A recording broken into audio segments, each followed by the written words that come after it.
The investigator looked at me and said, "This fire wasn't an accident. My whole childhood collapsed in that moment." I'm Lena Whitmore, 32 years old. I lost my house 8 months ago. When I approached my parents for help, they said something to me that I will remember for the rest of my life. That night, my apartment burned down. I lost 8 years' worth of memories in a matter of hours. When I contacted my parents, desperate and broken, my stepfather said 6 words that I will never forget. "Not our problem. Be more careful." However, that wasn't the worst part. The worst part happened a week later, when the insurance company informed me that my parents had been placed as the sole beneficiaries on my policy, which I had never signed. And 4 days later, a fire investigator asked me one simple question, which altered everything. "Who had access to your residence last week?" I knew the answer. My mother was visiting for the first time in 3 years. Before I continue, please like and subscribe if this story resonates with you. Also, tell me in the comments where you're watching from tonight and what time it is. Now, let me take you back to the night that everything changed. February 19th, 2:41 a.m. The smoke alarm sounded at 2:41 a.m. I jolted awake to a blackness so deep I could taste it. Acrid chemical is incorrect. My lungs burned before my mind caught up. Fire. I couldn't think. My hand found my phone on the nightstand, and I bolted. Nothing else, just bare feet and pajamas. The hallway was a tunnel of black smoke, lighted orange from below. My shoulder was bruised for weeks after I smashed into the stairway door. 5 flights down, each step a prayer and each breath a knife. When I sprang onto the sidewalk, the February air slapped me hard. I stood there, shivering in my thin cotton pajamas, watching flames lick out the 5th floor window. Unit 5C is my home. A firefighter approached me, his face stern behind his helmet. "Ma'am, are you the resident?" I nodded, unable to speak. "I apologize." He didn't look away.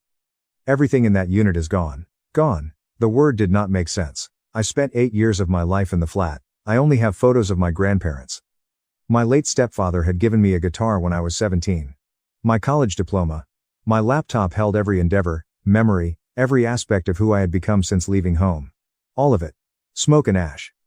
I slumped to the curb, still clutching my phone. The LCD displayed 3:06 a.m. Around me, neighbors in robes and slippers murmured. Someone wrapped a blanket across my shoulders. I can't recall who. My hands trembled as I lifted my contacts. Mom and Dad. They'd know what to do. They would arrive. I pressed the call button. The telephone rang and rang. She answered the phone after 9 rings. "Lena." My mother's voice was heavy with slumber and something else. Annoyance. "Do you know what time it is, Mom?" My voice cracked. "There was fire. My apartment. Mom, I've lost everything. I don't have nowhere to go. I do not owe." A pause. Long. Empty. "That is unfortunate. Unfortunate." Like I had spilled coffee on my shirt. I heard rustling, followed by my stepfather Douglas's voice in the background. Mary Ann handed him the telephone. "Lena, what is going on?" I told him again. The fire and the smoke. Standing on the sidewalk with only my phone and the clothing on my back. I realized I was crying right now. Couldn't stop. His response was flat. Final. "This is not our problem, Lena. You should have been more careful. You are an adult now." The call went dead. I sat there for a while. I still have my phone pressed to my ear, listening to silence. The firefighters continued working. Neighbors went back inside. The sun began to rise, turning the smoke an unappealing orange. My parents had not asked whether I was harmed, offered to come, or expressed their love for me. Not our problem. As the shock crystallized into something else, a recollection emerged. My mother stood in my apartment 6 days ago, for her first visit in 3 years. She had arrived unannounced and said she missed me. Walked through each room, touching everything and asking questions. I was thrilled and grateful at the time. Now, sitting on the curb wrapped in a stranger's blanket, I pondered, why did she come? I pushed that notion away. It was insane, delusional, but the question would not leave me alone. Ethan Park saved me the first week. My coworker had an extra room and a kind heart. When I arrived at his home at 5:30 a.m., he did not ask me any questions. I had ash in my hair and nothing but my phone. Simply brought me a cup of coffee and said, "Stay as long as you need."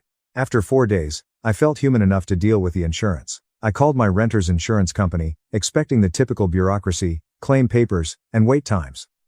But the customer support representative, Michael Reed, with his flat Midwestern voice, offered a question that made me pause. "Miss Whitmore, please confirm your relationship with Douglas and Mary Ann Whitmore." I blinked at my borrowed laptop screen. "They are my parents, mother and stepfather." "Why?" Silence. "Too long. Miss Whitmore, I think you should come to our office. There is something you should see." "Can't you just tell me over the phone?" I assume he cleared his throat. It'd be better in person. I scheduled an appointment for the next morning. After I hung up, I sat there staring at the wall for a long time. When Ethan returned home from work, he found me like that. Lena, are you okay? My insurance company wants me to come in. Something about my folks. Your parents? What are they doing with your insurance?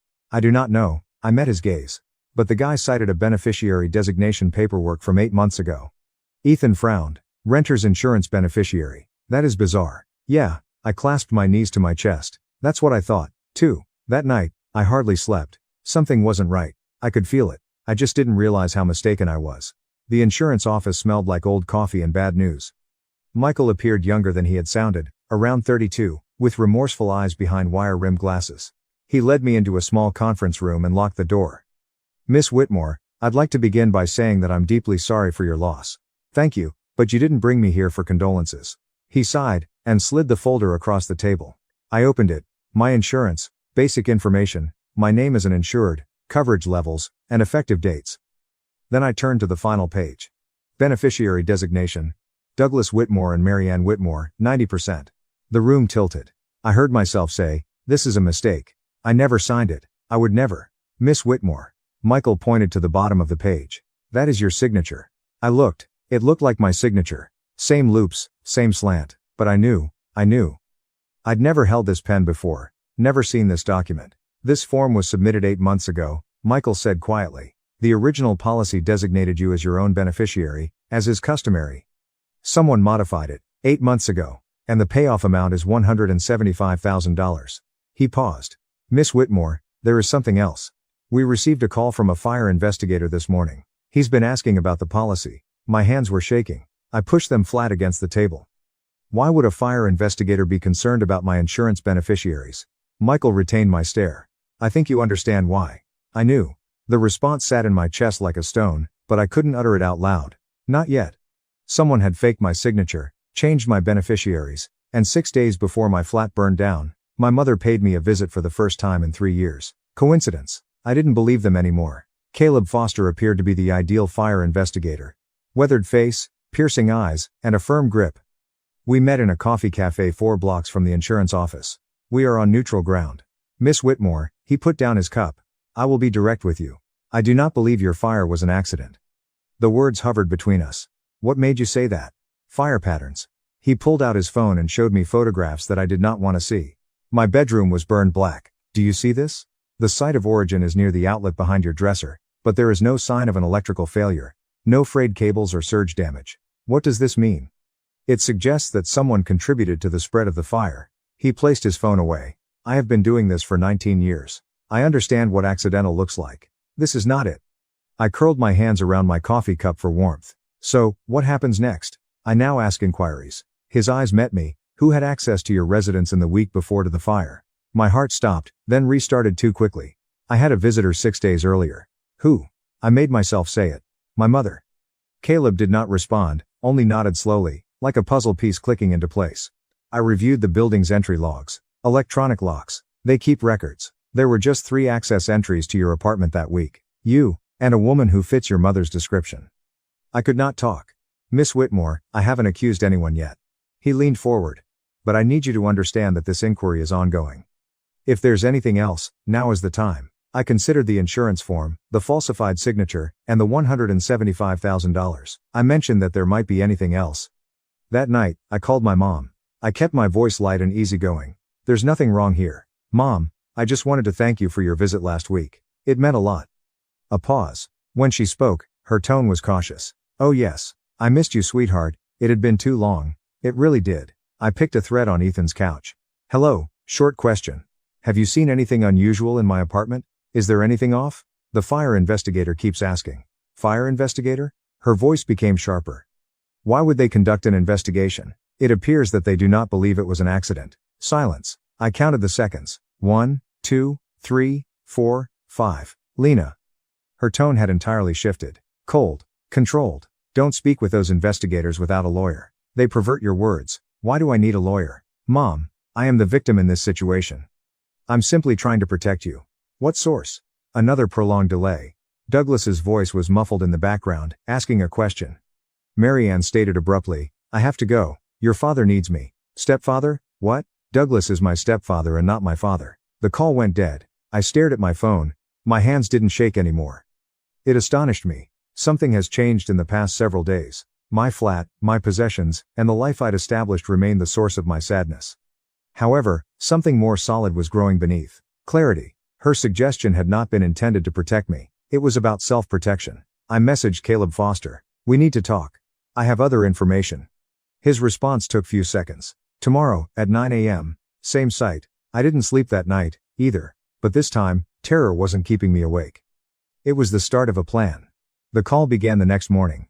Aunt Helen was first. My mother's younger sister, who was always sending birthday cards, never forgot. Honey, her voice was filled with concern. Your mother called me last night. She's quite worried about you. Worried about what? Okay, a gentle pause. She stated, you've been saying some strange things about the fire, about her. I sat up taller. I have not told anyone anything. Lena, it's okay to struggle. Anyone would struggle to cope with what you went through, losing everything so suddenly. My stomach went cold. What did she tell you? Simply put, you are really stressed. Perhaps having a breakdown. Helen's voice softened. She's worried you'll say things you don't mean. Crazy stuff. Crazy. There it was. I am not crazy, Aunt Helen. Nobody's saying you are, honey. We're just curious, did she email the entire family or just call? Silence. That was an adequate response. Take some rest, sweetheart, Helen said finally. We all pray for you. She hung up before I could reply. I immediately checked my email. Nothing from family, but one from HR at my company that was marked as urgent. The timestamp indicated that it had arrived 3 days ago. I had been so focused on the insurance nightmare that I had completely missed it. My blood ran cold as I read it. We received an anonymous call expressing concern about your mental health following recent personal trauma. While we support all employees during difficult times, we need to meet to discuss your current fitness for work. I read it 3 times. She wasn't simply trying to steal my money. She was attempting to steal my credibility, job, and life. Before I could say anything, she was ensuring that no one would believe me. The anger that rose in my chest was unlike anything I'd ever experienced. Cold, clear, and deadly calm. It's game on, Mom. Caleb Foster raised an eyebrow as I told him about the HR email. That's a bold move, he said, to discredit you before you can speak. It means she is scared. It means she is strategic. He tapped his pen against the notebook. We require something concrete, something she cannot explain away. That was when I remembered. The building, I said slowly. 6 weeks ago, they installed new security cameras throughout the halls. Caleb was already taking out his phone. What is your building manager's name? 25 minutes later, we were sitting in Frank Holloway's cramped office, watching video on a small monitor. Holloway pointed to the screen. Today is February 9th. That's the date you mentioned. I saw my mother walk down the 5th floor hallway. She was carrying a large black bag, the kind you would take to the gym or on an overnight trip. She looked around before entering my apartment. The time stamp indicated 1:52 p.m. Holloway skipped ahead. My mother emerged at 5:06 p.m., 3 hours and 14 minutes. She told me she only stayed for 25 minutes. However, that wasn't the worst part. Wait, I leaned forward. Where is the bag? We watched again. She walked in, carrying the bag. She walked away empty-handed. Can you check the other cameras? Caleb asked. Stairwells and parking garages. Holloway nodded and began clicking. We spotted it on the service entrance camera. Marianne walking to her car at 5:09 p.m. No bag. She had not taken it that way either. She left it in my apartment, I said quietly. Caleb made a note. That bag is crucial. Fire investigators discovered something suspicious near the outlet, which is still being examined at the lab. But if we can prove what she brought in, the 3-hour 14-minute visit, the missing bag, the suspicious fire origin. Finally, we had a direction.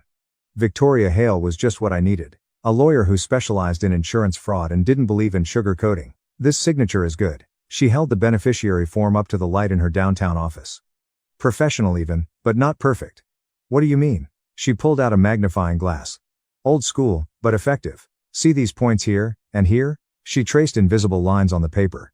Hesitation marks. When someone forges a signature, they naturally slow down at certain points, trying to get it right.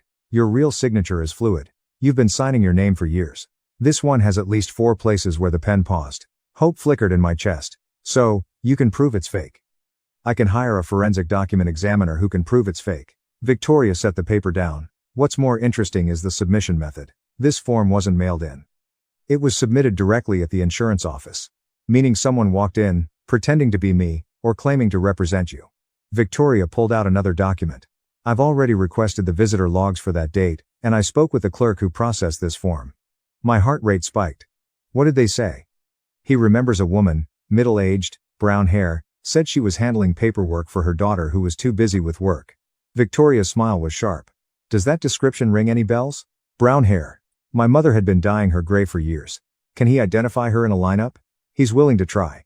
Victoria gathered the papers. Between the security footage, the signature analysis, and a potential eyewitness, your mother may have outsmarted herself. I let out a breath I hadn't known I was holding. What do we do now? Now? We wait for her to make another move. We didn't have to wait long. The invitation came 4 days later. My mother's voice on the phone was honey sweet, a tone I recognized from childhood, the one she used when she wanted something. Lena, honey, the family's been so worried about you. I'm hosting a little gathering this Sunday. Nothing fancy, just people who love you coming together to show support after everything you've been through. I almost laughed. Almost. A gathering. At our house around 3, Uncle Robert, Aunt Helen, the cousins, everyone wants to see you. Make sure you're okay. Make sure I'm the crazy one, she meant. Make sure everyone sees poor unstable Lena before she can say anything damaging. I'll be there, I said. Really? She couldn't quite hide her surprise. That's wonderful, sweetheart. It'll be so good for you to be around family. I hung up and immediately called Caleb. Don't confront her, he warned. We need more time. The warrant's being processed, but these things take days. I won't confront her, but I need to be there when the truth comes out. He was silent for a moment. Fine, but be careful, and I'll be there within 20 minutes of your signal. Next, I called Victoria. How's the witness identification coming? Done. I could hear the satisfaction in her voice. He picked your mother out of an 8-photo lineup. No hesitation. Finally, I texted Ethan. Remember that favor I mentioned about cloud backups and subpoenas? His reply was immediate. Already on it. Legal process takes time, but I found something interesting. Call me. I looked at my phone. 3 allies, a witness, video footage, and a family gathering where my mother planned to prove I was crazy. She thought she was setting a trap. She didn't know she was walking into one. My parents' house looked exactly as I remembered. White siding, manicured lawn, American flag by the door, the picture of suburban respectability. I parked on the street and sat in my borrowed car for a long moment, steadying my breath. 17 people. That's how many cars lined the driveway. 17 witnesses to whatever my mother had planned. The door opened before I could knock. Marianne stood there in her Sunday best. Cream blouse, pearl earrings, concerned maternal expression perfectly in place. Lena. She pulled me into a hug, holding on too long, too tight. Her voice carried for the audience behind her. My poor baby. I've been so worried about you. Over her shoulder, I saw them. Aunt Helen, Uncle Robert, cousins Andrew and Laura, faces I'd known my whole life, all watching me with the same expression. Pity. Careful, calibrated pity. She'd done her work well. Come in, come in. Marianne kept an arm around me, guiding me into the living room like I might break. Everyone's here for you. The room fell quiet as we entered. I scanned the faces. Douglas stood in the corner by the fireplace, avoiding my eyes, phone clutched in his hand. Aunt Helen approached first. Honey, she took my hands in hers. Your mom's told us what you've been going through.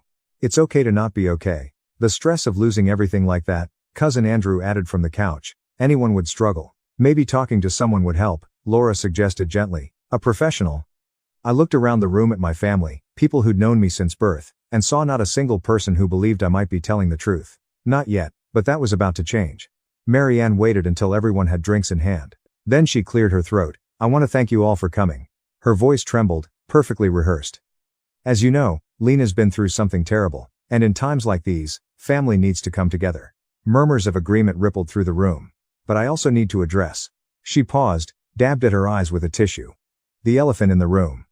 I stayed perfectly still. My daughter has been saying some very troubling things lately. Marianne's gaze swept the room, landing briefly on each sympathetic face. About me, about her father, about the fire. Douglas flinched at the word father. He still wouldn't look at me. She thinks Marianne's voice broke. Oscar-worthy. She thinks we had something to do with what happened to her apartment, her own parents. Gasps, shocked whispers. Marianne, no. Aunt Helen breathed. I know she's hurting.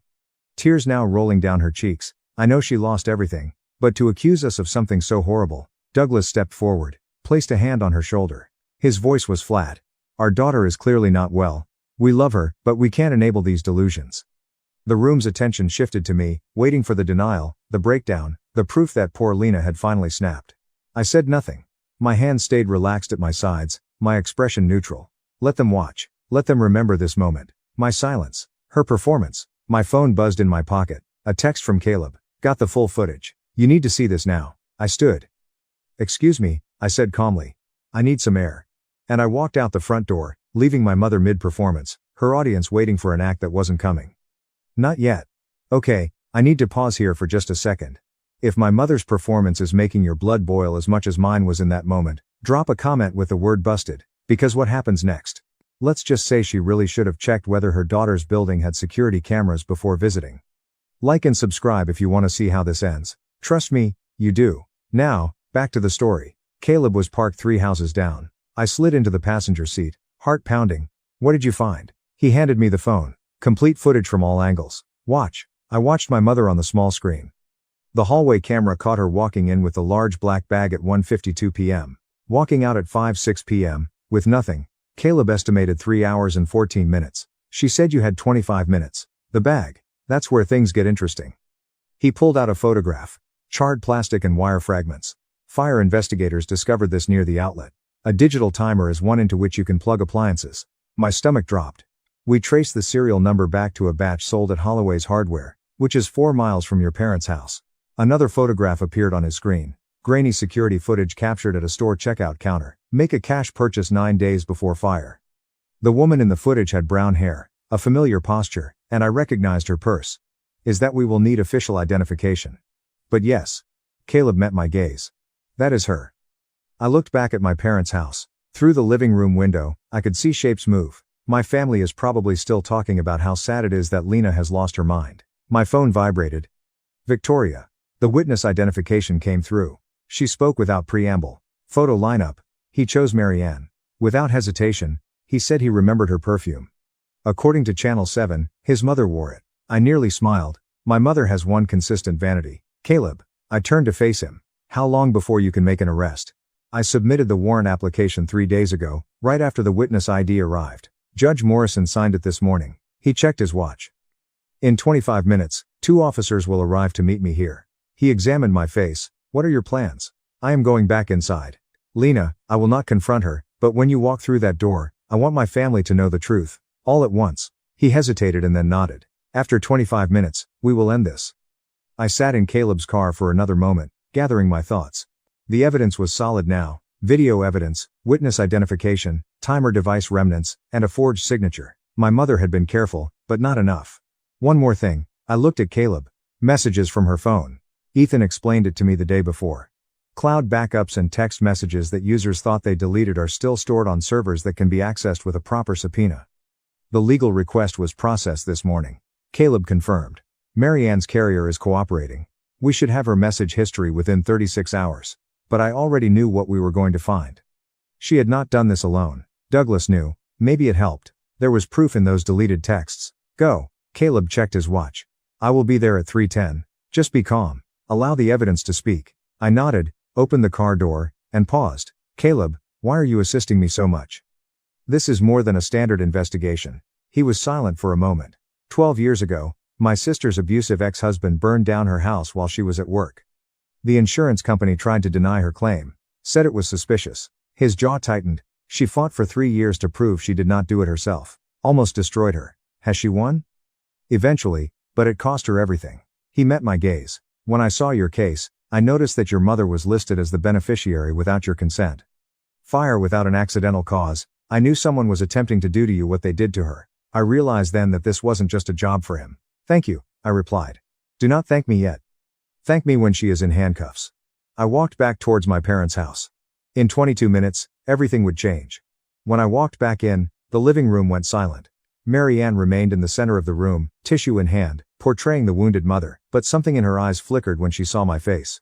I wasn't crying, shaking, or acting like someone on the verge of a breakdown. Lena, honey, has recovered quickly. Do you feel better? Do you need some water? Actually, mother, I have a question. The room tensed. 17 pairs of eyes were fixed on me. When you came to my apartment last month, I kept my voice calm and conversational. Why did you stay for 3 hours and 14 minutes? You told me it was 25 minutes. Marianne blinked. What? I don't remember how long it was. Mom, the building has cameras. I took out my phone. I have the footage. Her expression changed for only a second. A flicker of cold beneath the maternal mask. Douglas straightened. Lena, that is enough. You are embarrassing yourself. What about the bag you brought? I continued to ignore him. The big black one. Where has it gone? Because you came in with it, but you walked away empty-handed. I'm not sure what you're talking about. Fire investigators do. The room was completely silent now. Aunt Helen's mouth hung open. Cousin Andrew had put down his drink. Even Douglas had stopped pretending to look at his phone. Lena. Mary Ann's voice had lost its sweetness. Steel is pure. I'm not sure what lies these investigators have been telling you, but her phone rang. Doug's phone rang at the same time. They looked at each other. Something passed between them. Fear, I realized. Real fear. Douglas looked at his screen. His face turned white. Mary Ann. His voice crackled. It is the police. The doorbell rang. Uncle Robert stood closest to the door. He opened it without thinking, still processing what had happened. Caleb Foster entered, badge visible on his belt. 2 uniformed officers flanked him. Mary Ann Whitmore. My mother did not move. For the first time in my life, I noticed her completely still and frozen, like an animal caught in headlights. Caleb Foster is a fire investigator. He moved across the room in 4 steps. You have been arrested on charges of 3rd-degree arson and insurance fraud. This is ridiculous. Mary Ann finally discovered her voice. It sounded shrill, nothing like her usual demeanor. Lena set me up. She's been planning for this. She is sick. Ma'am, you have the right to be silent. Caleb took her arm firmly, not roughly. Whatever you say can and will be used against you in a court of law. Don't you believe her? Mary Ann twisted towards the family. Mascara is starting to run. She is unstable. She has been making things up since the fire. You have the right to a lawyer. If you can't afford one will be provided to you. The handcuffs clicked into place. The sound echoed throughout the silent room. Douglas attempted to approach his wife, but the second officer blocked him. Mr. Whitmore, we have questions for you as well. Please come with us. I did not. I was not. Douglas's face crumpled. That was her idea. All of it. Douglas. Mary Ann's scream was raw. Say nothing. Unfortunately, it was too late. The family had heard. Aunt Helen sank into a chair, hand covering her mouth. Cousin Andrew seemed ill. Uncle Robert simply stood there, shaking his head slowly. I watched as they led my mother out the door. She did not look back at me. She did not have to. We both knew how it ended. No one spoke for quite some time after the police cars drove away. The living room felt different, smaller. The carefully arranged furniture, the family photos on the mantel, and the fresh flowers Mary Ann had set out all resembled a stage set after the play had concluded. Aunt Helen was the first to relocate. She got up from her chair and walked toward me, tears streaming down her cheeks.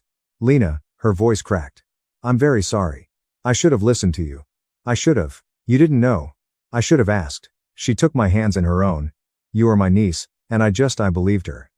I've always believed her. Cousin Andrew approached next. I can't believe she'd do that. He couldn't complete the sentence. She did. I stated it simply. There is no anger, just facts. They approached me one by one. Uncle Robert, Laura, and others. Apologies, shock, and disbelief. Some could not look me in the eyes. Some couldn't stop staring, as if they were seeing me for the first time. Whatever you need, Uncle Robert said.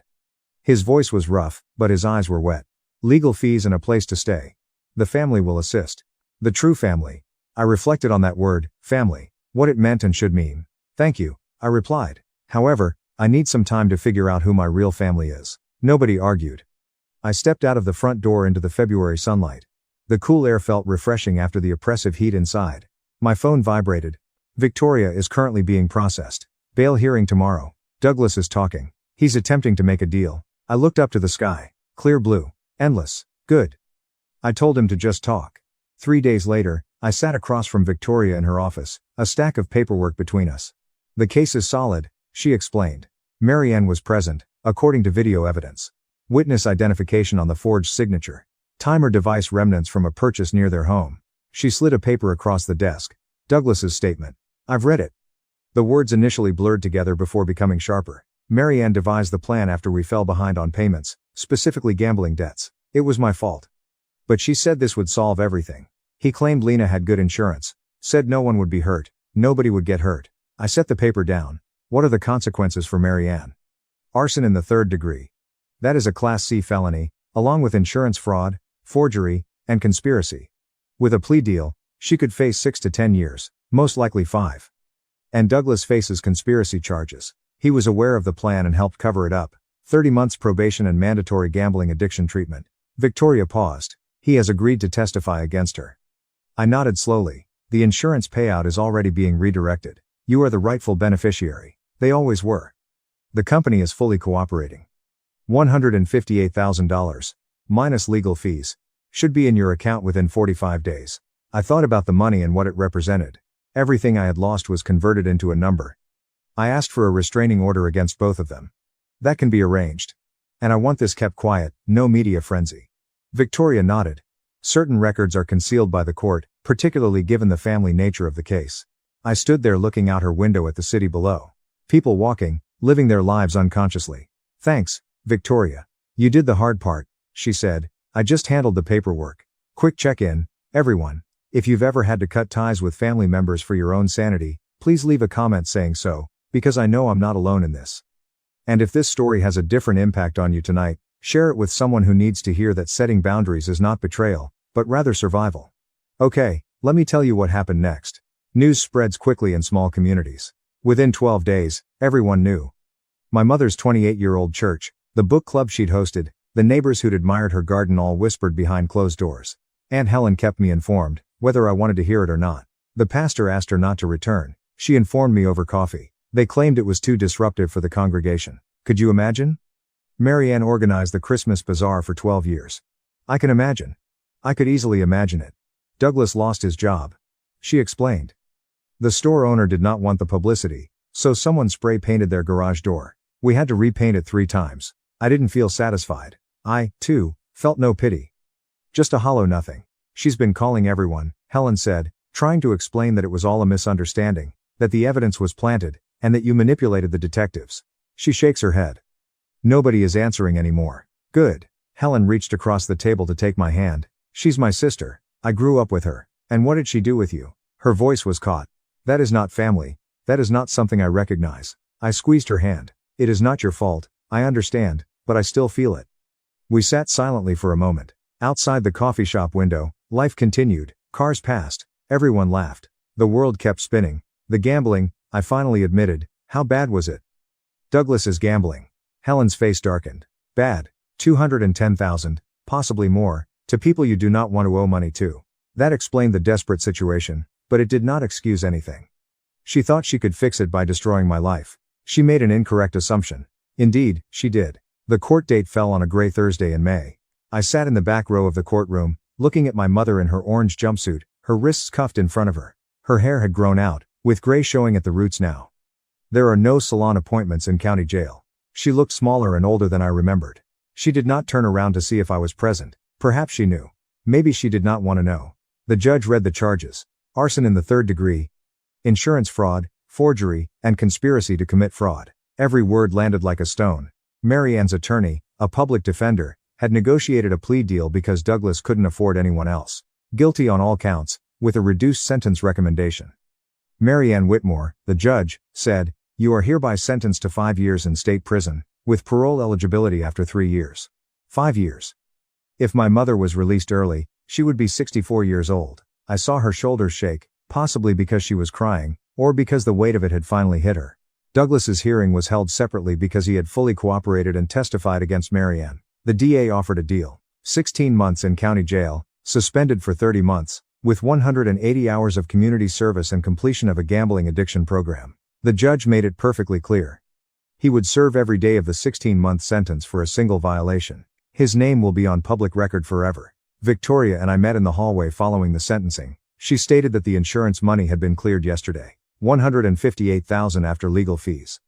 It's in your account. I nodded. The number felt abstract, meaningless. The restraining order was approved. She continued. Neither of them can contact you directly or through third parties for the next 12 years. Thank you. She studied my face. How do you feel? I thought about it. Really thought.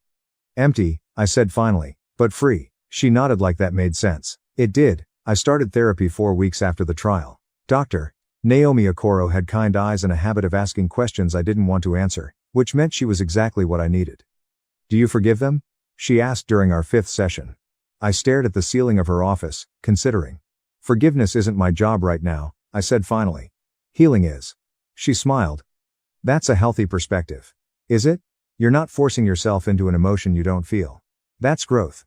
Growth. Such a small word for such a massive shift. I moved into a new apartment in mid-May. Smaller than my old one, a studio in a quieter neighborhood, but it had good locks, a security system I chose myself, and no memories. Ethan helped me move in.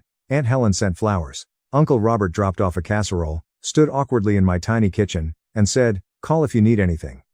I bought a new guitar, not the same brand as the one my late stepfather, my first stepfather, had given me. Nothing could replace that. But when I played it, I could almost hear him again.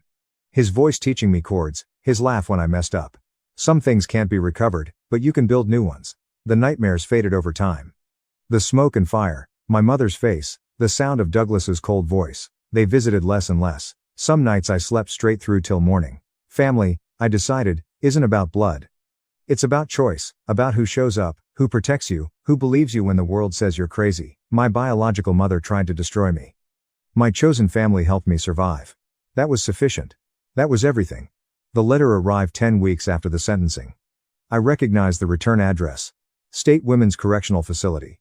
My mother's handwriting on the envelope, smaller and neater than I remembered, as if she'd taken extra care. I almost threw it away unopened. But something made me stop. I sat at my kitchen table and read it. "Dear Lena, I've had a lot of time to think in here about what I did, about what I lost. You have to understand, I was desperate.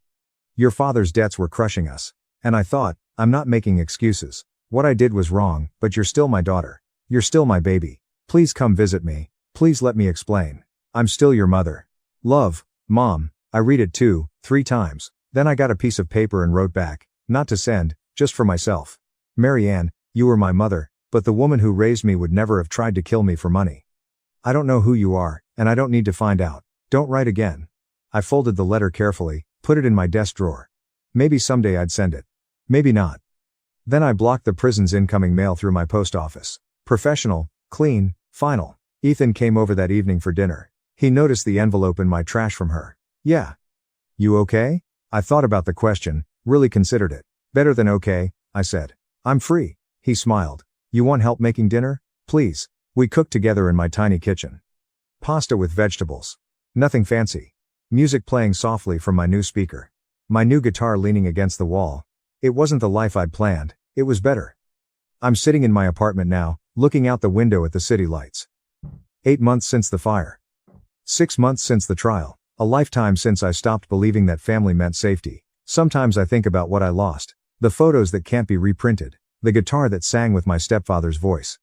The naive belief that my mother loved me more than money. Those things are gone. But here's what I found. Strength I didn't know I had. Friends who became family. The ability to trust my own instincts, even when everyone around me said I was wrong. Fire destroys. Everyone knows that. But what they don't tell you is that fire also reveals. It burns away the surface, the pretenses, the lies, the carefully constructed images, and shows you what's underneath. My mother's love was conditional. It always had been. The fire just finally showed me the price tag. If you're watching this, if you're in a family that makes you feel crazy for telling the truth, you're not crazy, you're awake. And being awake is terrifying at first. But it's also the beginning of freedom. I'm Lena Whitmore. I'm 32 years old. And my mother tried to burn down my apartment for insurance money. She failed. Not because I was smarter, not because I was lucky, but because I finally stopped protecting people who would never protect me. That's the hardest lesson and the most important one. You're allowed to save yourself, even from family. Especially from family. The fire took everything I owned, but it couldn't take who I am. And in the end, that's all that matters. Before I go, a few things this experience taught me. Trust is earned, not assumed. Even with family, your gut feeling exists for a reason. When something feels wrong, it probably is. And setting boundaries isn't abandoning family, it's protecting yourself from people who already abandoned you first. Thank you for staying until the end. If this story helped you feel less alone tonight, drop a heart in the comments. If you know someone who needs to hear this, please share it with them. There are more stories like this one linked in the description. Check them out if you want.